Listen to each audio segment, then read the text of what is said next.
You're watching Good on Paper, a bookish channel. I'm Jenny. And I'm Rachel. Join us as we journey together into the land of fiction, where the men are brave, the quests are epic, and everything is better on paper. Hey guys! Hi! New week, new topic, everybody. Yeah, and this week we're actually doing something fun. We're just going to be talking about... What? You say that like all our previous episodes have been so not fun. They haven't been, guys. We were just like forcing you to take notes and write down everything, and we've been giving you homework assignments. But this time it's actually gonna be fun. We're gonna talk about everybody's favorite subject, which is book to movie adaptations or book to show. We're not discriminating here. We're just talking about adaptations. We're talking about all the things, whether we love them, we hate them, the good ones, the bad ones, just everything to do with adaptations today. So yeah, all the things they did right, all the things they did wrong. Yeah, which are many things. If we don't get too off topic, we might even talk about what we would do if our books turned into adaptations. Mm-hmm. But we have a penchant of getting off topic, so that might be another episode. But yeah, you have that to look forward to later. Yeah. So I don't know if we can make it without him. Yeah, I don't know. right off the bat, what are your favorite movie adaptations? Or actually, you know what? Let's simplify it even more. What are your feelings about adaptations? Because I don't know. I, in general, like adaptations. Because A, I'm already invested in the story and the characters because I read the book. And B, usually the story in the world is a little bit richer because it was a book before it was a movie, which I really like. There are a lot of really bad adaptations out there, and I'm sure we've all seen quite a few of them. But overall, yeah, I'm usually pretty excited when I find out that a book is becoming a movie or TV show. I'm like immediately invested, and I'm like, wait, I need to go read this book immediately. Yeah. Yeah, I used to hate, like as a kid, as a teenager, I hated adaptations across the board. There was never a good one because I wanted it to be exactly like how I imagined it in my head, you know. But I don't know if it's growing older and knowing more about storycraft where I appreciate, okay, these are different mediums. Things are going to have to change. But whatever the reason now, I actually enjoy adaptations.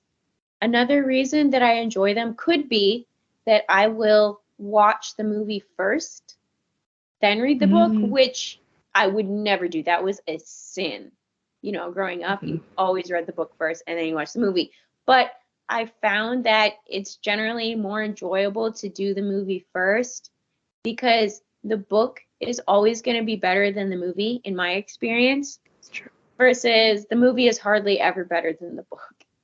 I mean, I'm a reader, so maybe I'm biased, but yeah, that could be another reason why I enjoy adaptations more is because I'll watch them first and I'll be like, okay, I'm going to read the book, you know.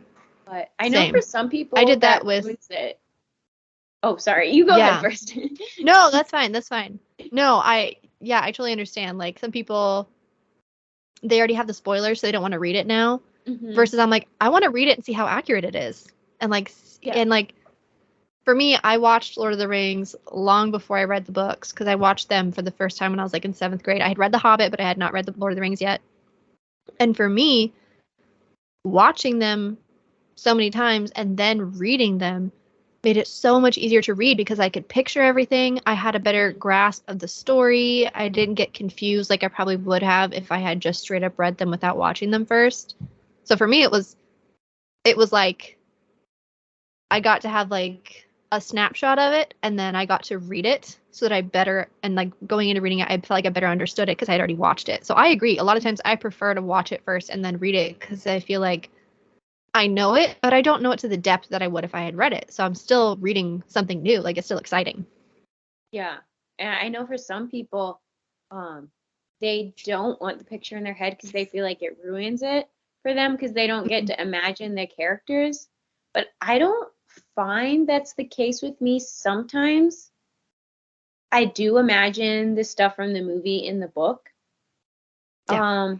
But I will watch a movie and then read the book and I still imagine it totally different in the movie. So for instance, I just watched Lockwood and Co. on Netflix and then I read the book and I pictured the characters in my head differently than the actors. I mean, for one of the characters is totally different in the book than the movie. So that was easy. But the things I did imagine the same was a lot of like the landscape kind of stuff and maybe certain action with the ghosts. I imagined the same, but then it was like, it was weird because it was also cobbled together with the show and then my own imaginations and visualizations that I was doing myself. Like I pictured the characters a little differently, I think, in my head. Yeah. But I don't know. Brains are interesting how that works. I don't know if other people do that, but I can watch a movie and then still imagine it totally different in my head. Like that's no issue for me. Yeah. Maybe that's because I'm a writer. Same. I'm not sure. Like, I feel like your brain picks out the things you liked or that made sense, and it just leaves behind the things that don't. Because like for me, I pictured the Shire the same way it is in the movie in Lord of the Rings. But for me, Frodo is totally different than Elijah Wood when I read the book.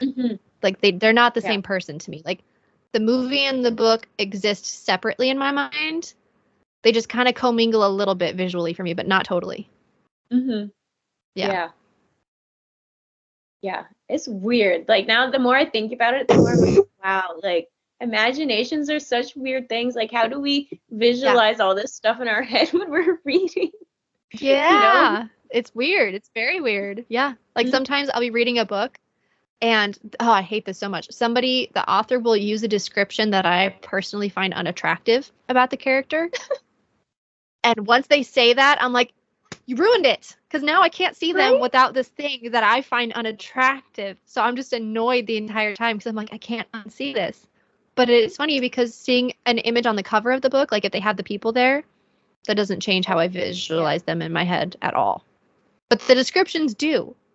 Well, that's funny because I don't think the descriptions really affect me. I think I just ignore the author because so in the Red Queen series, which is really funny because I've read other people's reviews of this. So the main prince character is named Cal, and I picture him blonde, and apparently other people do too.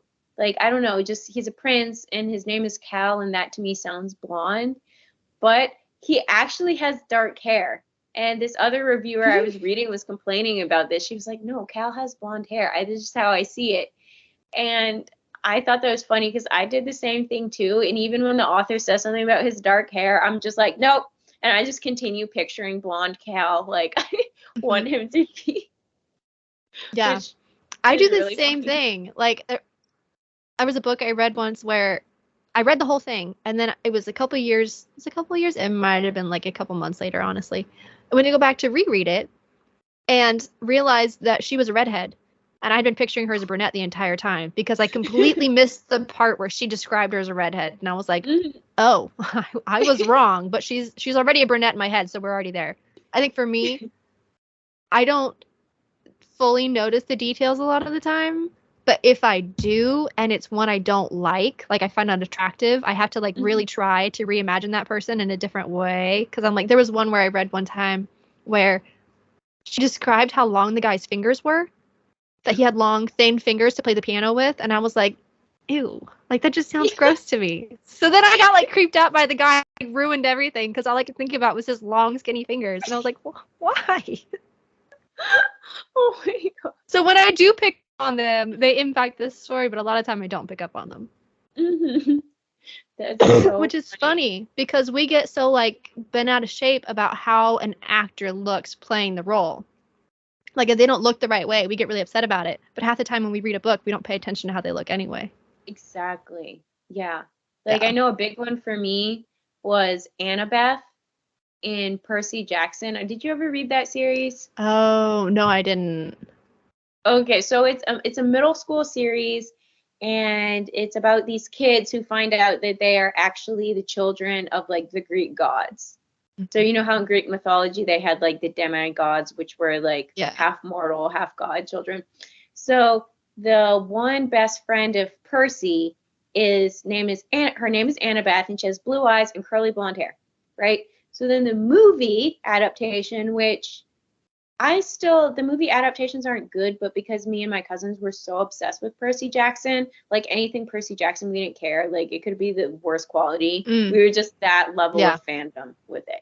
So the movie has a girl who I think is probably naturally blonde or like a pretty light brown. Like has lighter hair, but her hair is dyed like a dark brown, like a dark reddish brown, I think.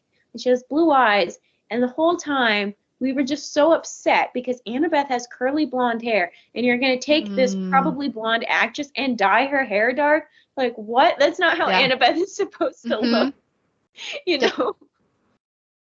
I don't know. Maybe it was for another movie she had it like that. I'm not sure. But I was just like, really? And you couldn't curl her hair? Like, we have curling irons, guys. Like, it's not that hard. Yeah. I mean, it's funny because there are times when I care a lot about it. Like, because I watched Lord of the Rings first, then I read the books. After I read the books, I was so mad. I was like, why the heck is Frodo 18? He's supposed to be like, 50-something years old, but he looks like he's 30. Why is he an 18-year-old little boy? This is all wrong. Like, I was so mad. And so now I just separate the movie from the book for myself, and I still adore the movie. But I was like super upset about it. But it's funny because if anybody has watched The Vampire Diaries, in the books, Elena is blonde. And in the TV show, she has dark hair. And it never has bothered me at all. I don't care. Yeah. Because she does the role so well, I don't care. I'm like, that's fine. I don't care what color hair she has. That's very true. Because, like, the newest Little Women that came out, I think it's Saoirse Ronan. Is that her name? Who plays Jo? I'm not sure. I probably totally butchered that. Or I probably didn't even remember exactly what her name was. It's probably a total wrong last name. But anyway, so you guys have all seen Little Women, I'm sure. I mean, this is Bookstagram. I know you guys have seen it. So you know who I'm talking about. So the girl who plays Jo is very blonde. And Jo is just such a brunette character in my head. I think in everybody's head. That at first I was upset about it. But then I saw the movie and her spirit was just so Jo that it didn't bother me. And I think that's why these producers do these things sometimes. Sometimes they find somebody who's so right for the role, even though they don't exactly look right for it. Then they cast them anyway. And honestly, I think I'm actually glad they didn't dye her hair, because a lot of times when you dye someone's hair, it just looks fake. Like on somebody that blonde, the hair just would have looked fake. So, I'll watch Winona Ryder in the 1994 if I really want my dark-haired Jo. You know what I mean? Although, to me, Winona Ryder is too pretty to be Jo. And actually, my favorite Jo is from the 2017 series with Maya Hawke, the girl that's in Stranger Things. She, to me, looks the most like Jo, but that adaptation sadly has like kind of bad sets and acting. So you can't have it all. No, I know. That's like, I think that's the distinction with casting for me is like I get upset about the Frodo thing because the age really impacts the character's attitude. And like it just kind of impacts the relationship between him and Sam. And I'm like, this is wrong. They should be more like at the same level age versus Sam feeling like an older brother or father figure kind of thing. Anyway, I have beef with it. But when it comes to like if the character doesn't look quite right, but they play it well, I don't mind. Because like, what is her name? Oh, Lily Collins in the Mortal Instruments. I mean, her hair color in the Mortal Instruments movie was like a dark reddish brown. In the books, Clary has like orange red hair. Well, the girl in the TV show, Kat McNamara, she's a much better actress now, but at the time I don't think she's a very good actress, and I didn't like her in that role. But Lily Collins didn't look the part, but she played it well, and I liked her as that role versus someone who actually looked the part. I didn't think she did the role well, so I didn't like it anyway, even though she looked appropriate for the role. So I mean, you kind of have to weigh it. Like you can't have everything all the time. So it's like, do you want them to look right or do you want them to act right? Yeah. You know. Yeah. Ideally, you'd get both, but. Speaking of Lily Collins and Tolkien and books and movies, have you seen the movie Tolkien? No, I saw the ads for it when it came out, but I never saw it. You have to watch it. It's so good. I just watched it. I Oh. think you would really like it because Yeah. you're a Lord of the Rings fan, and it has Lily Collins Yeah. in it. Yeah. Yeah. Yeah, I saw the watch ads it. when it first came out, but I never did watch it. I had never heard of it until this year, and I watched it. It was just a really good movie because there was nothing like objectionable in it, but it was an amazing story, and it wasn't Yeah. preachy either. It's like I feel like movies these days are either like really weird and degenerate and racy or whatever, Yeah. or you know, if you want to watch something that's not that, you have to watch some super preachy moralistic movie. Yep. You know what I mean? It feels like Yeah. there's no in between. And this I Oh, felt yeah. like was a good, it was entertaining, but it wasn't like trying to preach anything to you, whether it was bad behavior, good behavior, whatever. It was just a movie, Yeah. and it was really good. So Oh, I I'll have to recommend that check movie. that out. Yeah. I'll have to check that one out. But another adaptation that I rewatched was the Harry Potter movies. And when I was a kid, I hated the adaptations of the movies because I Oh. was so in love with the books, and the books are just really funny. There's a lot of humor in them that the movies doesn't get to or don't get to because, you know, it's a movie. You can't fit everything into a movie. So I just thought they just overplayed all the scary action part of Harry Potter, and they didn't get to all the funny, cute moments of friendship and the world that Harry Potter has. So I used to hate the movies. I would never watch them. Absolutely hated them. They were boycotted. They're not to be spoken of. Yeah. But I rewatched them, and the first two, possibly three, but definitely the first two especially, I was surprised. I was like, wow, this is actually like really cute and magical and not nearly as bad as I remembered. Like, I don't know why I had such a vendetta against these movies. They're not that bad, you know? Yeah.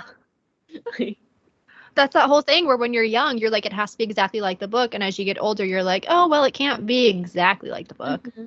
You know, and I think it captures the spirit of it, which is the point. Yes, I agree. Yeah, I read, oh gosh, I think the first 4 books and then on audiobook, and then I got distracted and never did finish them. So I've never finished the entire series, which I know that I should. So when I watched them all from beginning to end, okay, when I watched them all from beginning to end, I had never read the books before. I had just like was watching the movies. I saw the first movie. I hated it. I thought, what the heck is going on? This is so, why do the staircases move? Why do they move? Like everything feels random. Like what is going on?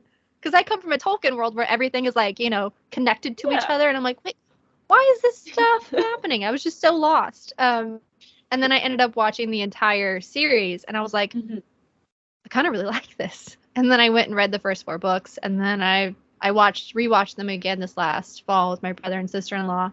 And really enjoyed them. I feel like because I'm not as invested in the books, I didn't care as much whether or not they were accurate. Yeah. So it didn't really bother me very much.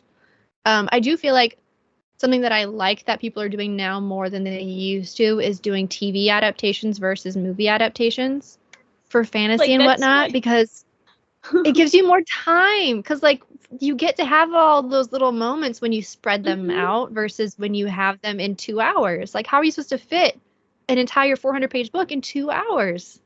Yeah. Yeah, I think readers all over the world have been praying for more TV adaptations of books because it makes more sense. Because actually, a novella is about the length of a movie. I learned this when I was researching how to write a novella, and they said the action in a movie is about the same as a novella. So novellas translate really well to movies. But with a book, you have to cut it because a book does not fit into a 2-hour format. It just doesn't.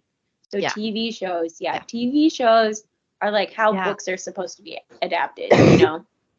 Yes, because I mean, people write chapters almost like an episode anyway. So it's like, it has like a natural flow, so it just makes sense. Yeah. It does. Yeah. Listen, TV executives, make more fantasy, please. Yes, I know that is really exciting. All these TV show adaptations lately, because I think that is a new thing. Probably with the rise of Netflix and all that. Mm-hmm. Yeah. And I think they realized that budget-wise, they could afford to do it as TV shows instead of just movies. Mm-hmm. I think Game of Thrones kind of changed that for people, where they were like, "Oh, we can do fantasy in a TV show," and I'm like, "Yes, you can." Yeah.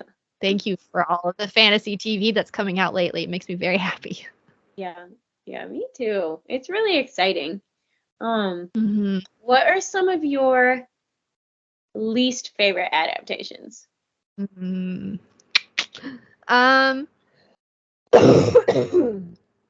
The first one that came to mind might surprise some people. The Hobbit was one of my least favorite adaptations. Which, like, I love Peter Jackson. I loved Lord of the Rings. I appreciate the Hobbit movies if I separate them from the books entirely and think of them as something totally on their own. But even still, I don't love the adaptations. And I've watched the appendices. Like, I know all the reasons behind why they did things the way they did, and I just still disagree with like 80% of it. It was not my favorite adaptation in the world at all. Partly because, I mean, it was a single book written for kids. And then, and I get that they wanted to adapt it into something bigger. That's fine. I have no problem with that, changing the story. But the thing about adapting a book into a movie is that you have to find a way to keep the key parts of the story so that you don't lose people who read the books and loved them. And then you have to figure out how to lift out the most important things and make it into a story structure that fits the length of a movie and also shows things that translate well to screen. Because, like, you can read about a conversation that takes an entire chapter, but to watch that isn't much fun. So it's like you have to figure out how things are going to translate. So I get all that stuff. But it's just the process of them creating this single book and splitting it into 3 sections. And I'm like, the first movie was okay. But then after that, it was like the story structure of each one just did not work for me at all. I was just like, it doesn't feel like complete movies. It doesn't feel like it's planned out well. I don't know. I just didn't, there's too many characters that don't do anything. Like, I feel like there could have been so many other ways to make it more interesting. That one always disappoints me because I'm like, you guys are some of the best writers. Come on. So yeah, that's one of my least favorites personally.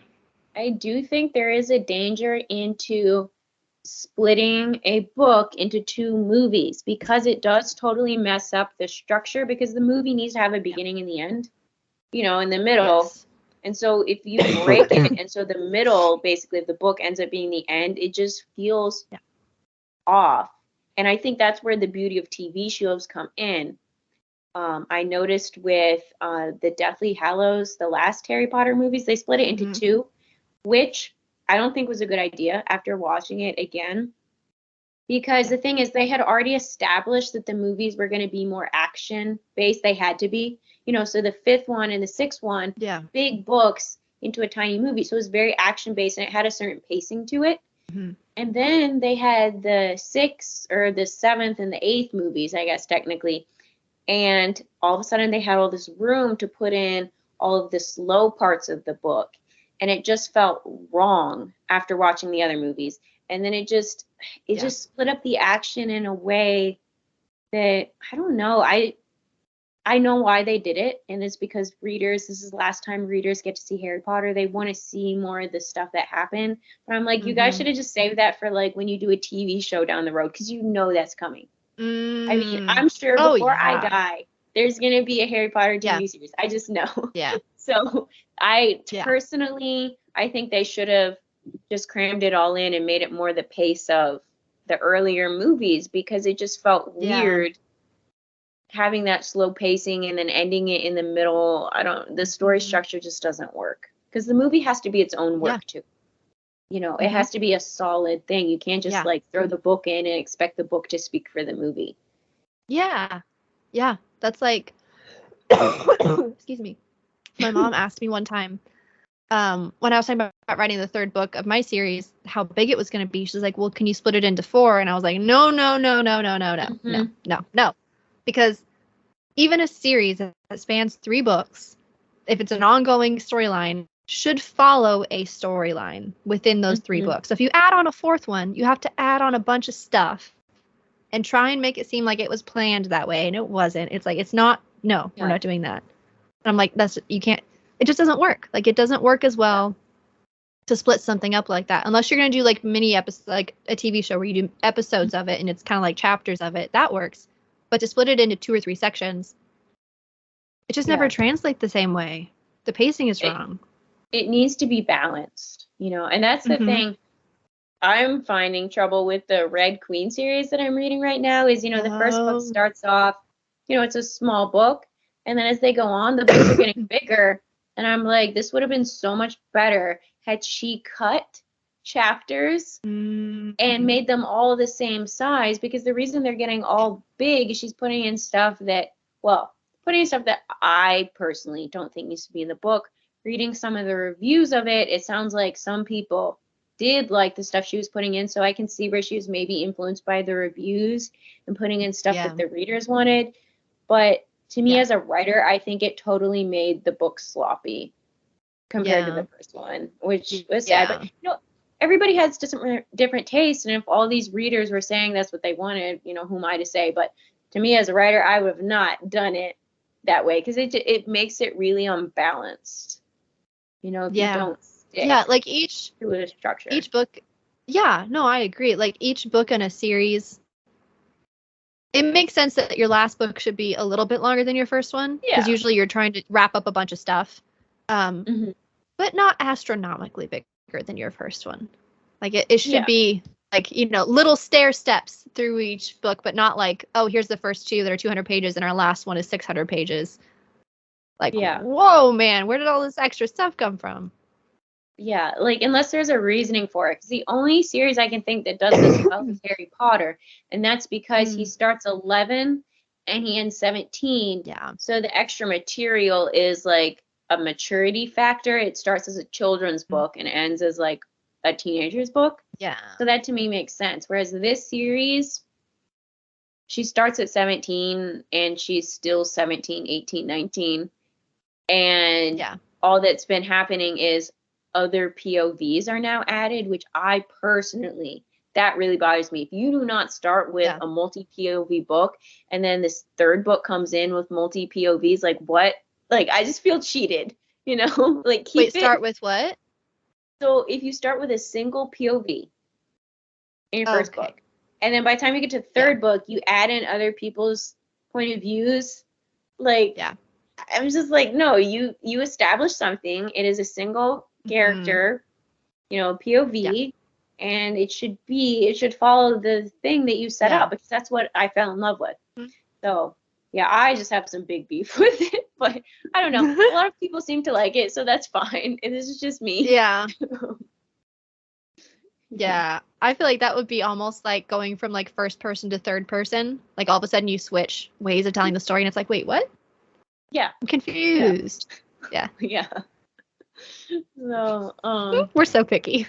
I know. Now we're talking about books. Like, this is so funny. But I guess I know we got out topic. We really did. So for me, an adaptation I didn't like. So this is from when I was younger. So I should honestly probably watch it again before I say this. But I did not like the adaptation of Inkheart. Did you read those fantasy books when you were a kid? I didn't. I saw the movie once, but never read the books. Oh, okay. So you're familiar, at least kind of with it. So I was obsessed with the book. I read it over and over again, and I loved it so much. And then the movie came out, and my beef with the movie is that the storybook characters that came to life and like escaped into the real world, they were too fantastical for me. Again, this is me imagining it in my head. So I'm picturing, it's a normal girl in a normal life, normal world. I think they're in Italy. And then the characters from the fantasy book come out and they live in this small Italian town like they're in the storybook. And so I just pictured it as, just like your average medieval town. It wasn't super fantastical, but it was like storybook characters. And then I felt like the movie made it just too fantastical. Like, it was too weird. Like, I just thought it would be like your average like medieval type, so maybe it looked like they had gone back in time, but like they don't have like people with weird heads and stuff. Yeah. But again, that was me younger and things weren't lining up how I pictured it, kind of a thing. Yeah. I remember watching the movie and not liking it. I don't remember much about it, but I know I didn't like it. And that could have been the other thing. Could have been just a bad movie, too. You know what I mean? Yeah. Yeah, like it just was not done well. Yeah. Yeah. Yeah, I had a similar issue with, I don't know if you've ever read the Aragon books. Yeah. But I read them in middle school and then I watched the movie. I was so mad. Everything was wrong. Like, I don't mind if a few things aren't the way that they're supposed to be, but literally everything was wrong. Yeah. Like, the dragon's voice was weird. The elf Arya did not look the way she's supposed to look in the book. Aragon didn't look accurate. Brom didn't look accurate. Nobody looked the way they were supposed to. The story didn't follow the right storyline. Everything was just, it was like they took the idea and kind of like with what you said with Inkheart, they tried to make it weirder. And I'm like, it's already fantasy. It's already weird because it's fantasy. Why are we making it weirder? Like this, there's no reason for like these things, like the Urgles. I remember they had like tattoos and stuff on them, and I was like, what are these big beefy tattooed guys? That's not a monster. What are we doing here? Like it was just, I was so like, what is this movie? But they're making a TV show now, and I'm super stoked about that. I'm really excited for that too, because I remember I hated the movie too. I just remember it just felt very cheap. And I think that's a huge difference too, because Harry Potter never really feels cheap. It feels like they put in the money on the set and the costumes. Yeah. Aragon, I just remember it felt really cheap, like the special effects. And then the biggest thing I hated about it is, so I read the books, and they're long books, you know, so that's another thing. It didn't all fit. And so I was watching it with my mom, and she's like, this is Star Wars. And I was like, what? And she's like, it's Star Wars. It's the same story. And when you watch it in the movie, it really is more obvious. But when you're reading it in the books, I mean, stories, you know, kind of follow other stories. But because Christopher Paolini was writing it, it had so much more original flavor in the book versus you lay out that plot line in a movie and you put in cheesy special effects. It really is kind of Star Wars.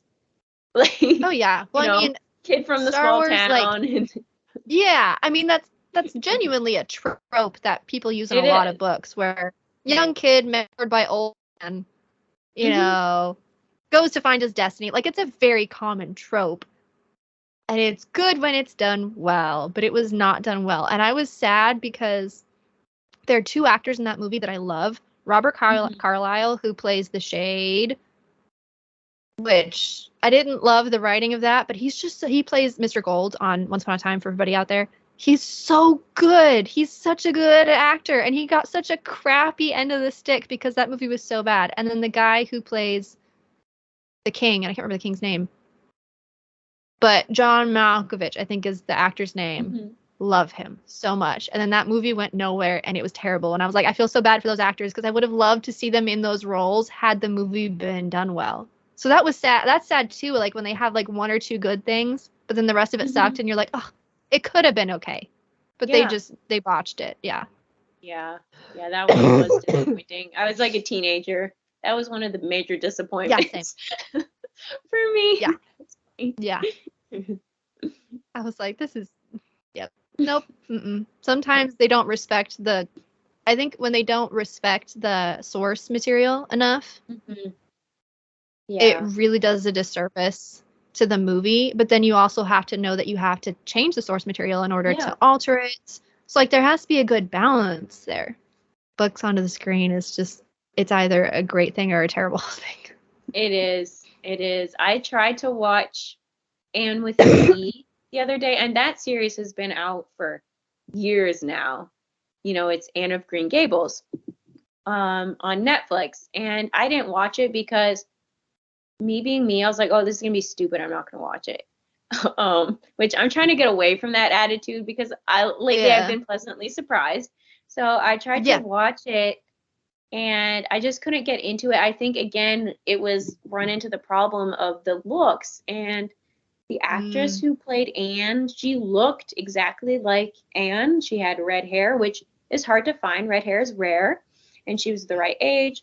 But I didn't think that she was that good of an actress because she wasn't able to deliver the lines in a believable way. And I will give her the credit that delivering the lines of a book that was written 100 years ago, this little girl is very wordy, and so it's old-fashioned dialogue, and so she has to try and make this sound natural. So it's hard. So I'm not saying that she's necessarily a bad actress, because she's probably not, but she couldn't pull it off for me. It just sounded like she was acting the entire time, like she was reciting off Shakespeare speeches. It didn't sound natural. And then, of course, they had to throw in some part where, Marilla and what is his name? Whatever. The two older, the couple that, well, actually, no, they're not a couple, they're brother and sister. Marilla and Matthew, they wanted a boy, and they go and get her, and she's a girl. And Marilla's saying, we can't keep you. We need someone to help with farm chores. Then, of course, TV Ann has to go in some speech about, well, I'm a girl. I'm strong enough doing farm chores. I can do all this stuff. And I'm just rolling my eyes, because I've read the book so many times. This was not in the book. And the thing is, if they had done that, if they had taken a little girl and made her do a man's work on the farm, people of that time in that village would have looked at them like they were abusing a little girl by making her do all this strenuous work. Like, that is the reality of the time. They would have looked at that as abuse. So to put that in there, I understand that some people, want to push the feminist message. Yeah. And even if I don't agree with it, I understand why, you want to put a message to empower girls. I get it. But it just, I just turned it off after that, because I was like, really? Yeah. Like, this was not in the book. It's clear it wasn't in the book. And so I turned it off, because I was like, this is just not historically accurate. And that's another thing for books for me, is they need to be historically accurate. And back in the day, you would have not made a girl do farm chores. That would have been cruel. Like, I will say, would have been for the most part, I want things to be historically accurate. The one thing I don't like, though, I know this is off topic, and I won't get off topic again, I swear, with Regency romance. I get it that men and women weren't supposed to be left alone. But I don't care if you live alone in the book. That's fine. I don't need them to have a chaperone, and I don't need everyone to force them to get married if they hold hands. Like, if we could drop that, like, plot device, that would be okay. Because I get so annoyed when every book is like, oh, they touch, they have to get married now. And I'm like, I get that that's real for that time, but this is not that time, and I'm getting annoyed by this trope over and over again. So for the most part, I want it to be real, but sometimes I get annoyed at certain things. But okay, I'm back on topic now. Historical is definitely a big one, because you want to make it a good story, and you also, the thing with historical accuracy is we can never really be historically accurate because we weren't there. So it's like you have to decide how much leeway to give, and sometimes I do not mind historical inaccuracies. Sometimes they really bother me, and I shut it off. But sometimes I'll watch something with a glaring historical inaccuracy, and I'll be like, oh, whatever, it's fine, and I keep watching. I think it depends on how much I'm liking it as a whole. Like, I was already not enjoying Anne with an E, so they had that in there, and I was like, okay, this is the last straw for me. But had I been enjoying it, I probably would have been just like, okay, well, that's TV these days. They put this kind of stuff in, and I would have just kept watching it. Yeah, good book adaptations are hard to find. That's the struggle with them making TV shows now, is I'm like, I don't know, are they going to ruin something, or are they going to make something really good? It could go either way. Yeah. I'm trying to think of TV adaptations that I really like.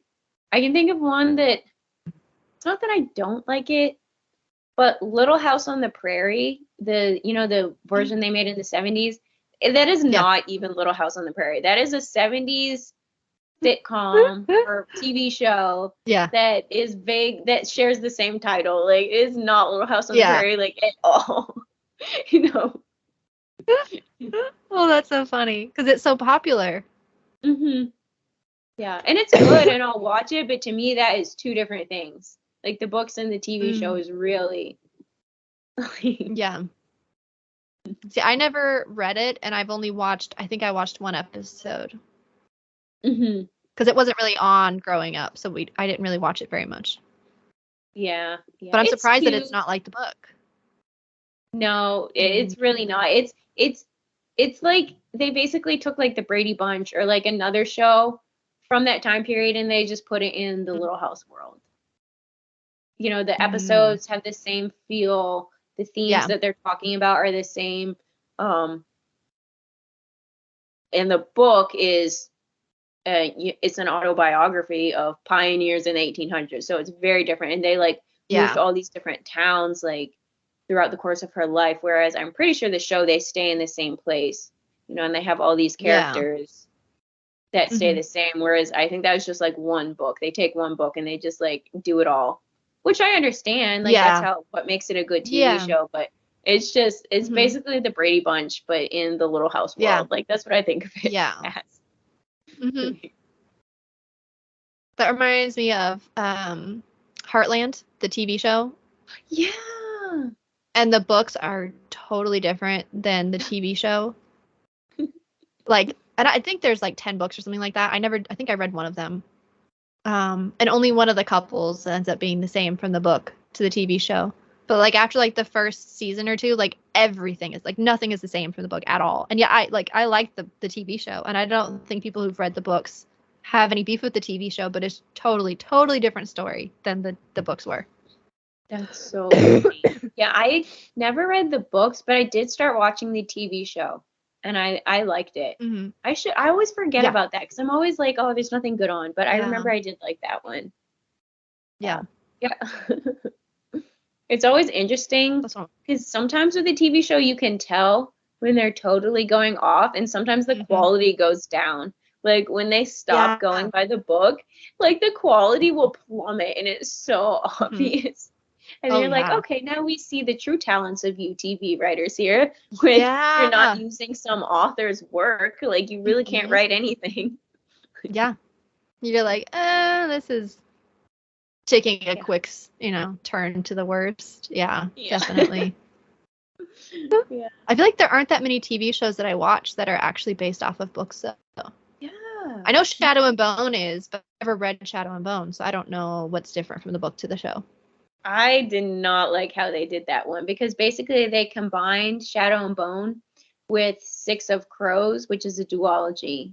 And then that comes. So she wrote Shadow and Bone, which is a trilogy. It is your average YA trilogy with your female first person main character, very standard.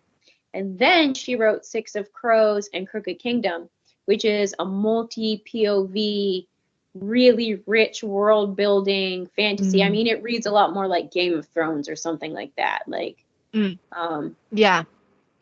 basically they took the stories and they combined them into two.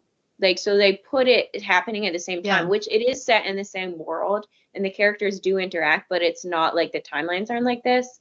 They're separate timelines. Like one happens first and then the second one happens, but they put it all in the same timeline. And the way they do it is really clever. I give them all the props for that. It is very cleverly done. But I just wanted to see it happen the way it's supposed to happen in the book. Like, so it kind of fell flat for me. But it was pretty good. I thought the characters, I did not imagine the main characters, Alina and Mal, to look like how they did at all. But after I watched it, I was like, wow, like I think the way the movie had them was even better. Like I should have been imagining them like this the whole time. Oh, so, that's good. Yeah. That's a good reaction to have. Yeah. I didn't. And again, I was older when I watched this. You know, this was, a couple years ago. So I already had a lot more discernment when it came to how people are adapting things and storycraft and stuff. So I wasn't nearly as critical, I feel like. Yeah. I had never read the books at all. I knew nothing about them before I watched the show. And I didn't mind the show. I liked it for the most part. The only things that I didn't like was that I found the main character really annoying. Which I've heard a lot of people say they didn't like her in the book either. Yep. Yeah. And I was like, and I did not have any kind of, like, I was not shipping her relationship with the male main character. I was like, I don't really care. Yeah. See, I think that's really, interesting because I don't think I tend to find main characters annoying. I think I get so into their head that I don't see them as being annoying because they're being me, and you don't think of yourself as being annoying. Yeah. Yeah, that makes sense. I never find a main character annoying. It's really funny. Really? Yeah, because I didn't find Alina annoying. And then same with going back to the Red Queen, some people's beef with it is that they find the main character really annoying. I never noticed that. And actually, I got annoyed when the author was adding in all these other characters' points of view because I just wanted her point of view. She's my main character. I'm sticking with her. I was loyal to her. And I actually, I've been skipping the other characters' chapters and just reading hers, which is total book blasphemy. But the thing is, the story is still making sense, which is proving to me that these other things are unnecessary. That's unnecessary. But like, I don't think she's annoying. Like, if I think about it, I guess she is. But as I'm reading, like, I'm so in her head that it feels like she's me, and I'm not gonna call myself annoying. You know what I mean? Like, yeah, I feel like I don't find, because I feel like a lot of people really harp on the main character all the time. Like, doesn't matter who it is, they always hate the main character because that's the head they're in all the time. And I don't feel that way at all. Like, I liked Katniss in the Hunger Games. I had no problem with her as the main character. Like, most of the time, I don't have an issue. It's when the main character acts like an idiot. And even if I had just the information the main character had, I would have made a different decision. That's when I get really frustrated. Like, when I watched the Shadow and Bone, I was like, are you serious? Are you this stupid? Are you really this stupid?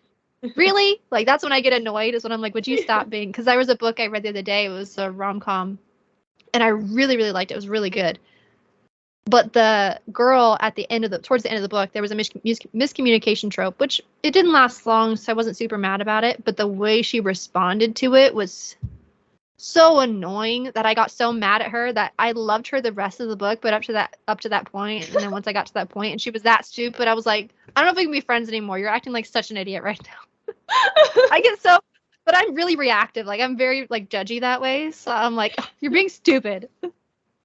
Oh, it's so funny how like we as readers like get so emotionally involved with the character, whether it's like to get mad at them or whether to like just totally take them on so it feels like yourself. Yeah. Like, yeah, it's crazy. Yeah. Either way, you're just like, this is my identity now. Yeah. So weird. Yeah. And making it into TVs and movies just makes it worse. It does, because then you have two different layers to work with there. Yeah. Yeah.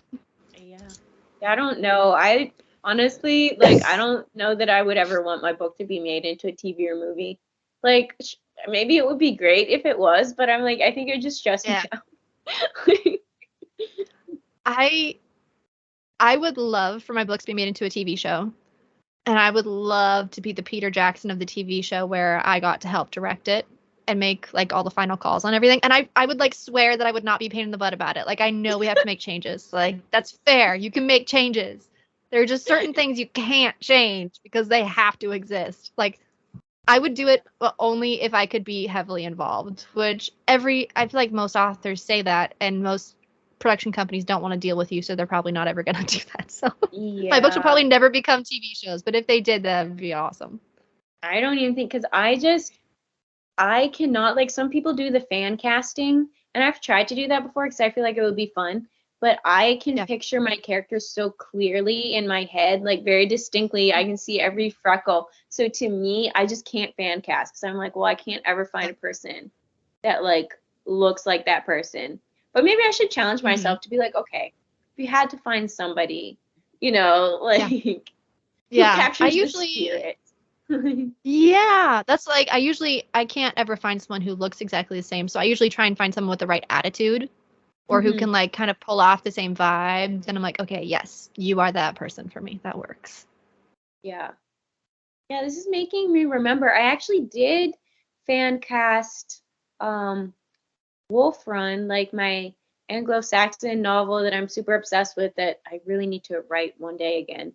But I can't remember. And I remember it was actually kind of fun because once I broke past they don't have to look exactly like it, I think I did find some like actors and like actresses that I really liked, but now I can't even remember what it was. Yeah. I don't think I wrote it down too. No.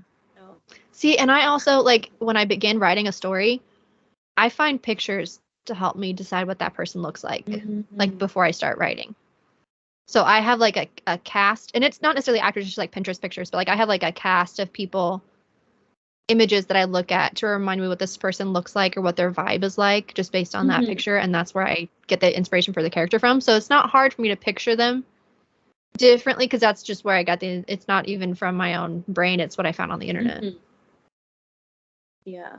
I feel like I want to challenge myself to fan cast my whips now.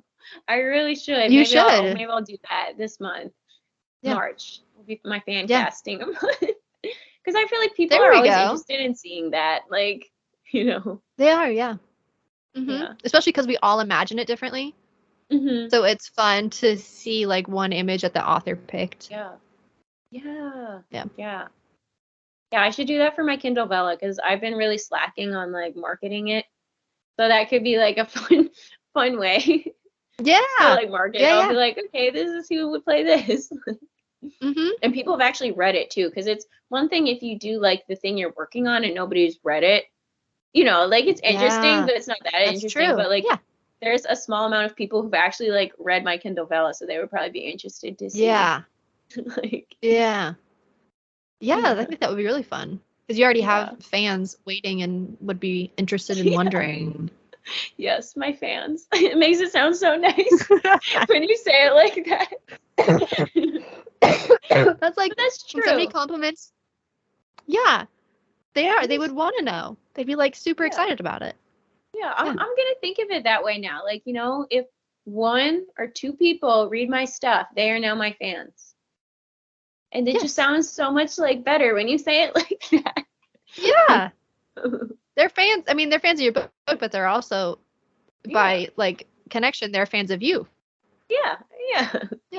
Yeah, so I have book fans, you have book fans, we all have book fans. If you have a book and at least one person has read it and they liked it, you have a fan. You have a fan. There you go. There's your pep talk for the end of the podcast. Yep. We went from movie adaptations to now telling you that you have fans. It's okay, guys. We don't know how we got here. Yeah. Don't feel bad about yourselves now, though, because you have fans. We promise you. Yeah. Okay. And on that note. Oh gosh. All right, guys. Well, that was a fun talk about books and movies and TV. Yeah. So thanks everybody for joining us for that ride down the rabbit hole. Yeah. It's always fun to hear people either rave or rant about something you have also seen or watched. So, you know, I hope you have strong opinions, whether you disagree with us or agree with us, and let us know in the comments. Head over to our Instagram page. If you have some strong feelings about anything we've said, we would love to hear it. DM us. Like, we would love to hear it from you guys. Absolutely. Yeah, we'll see you guys next week.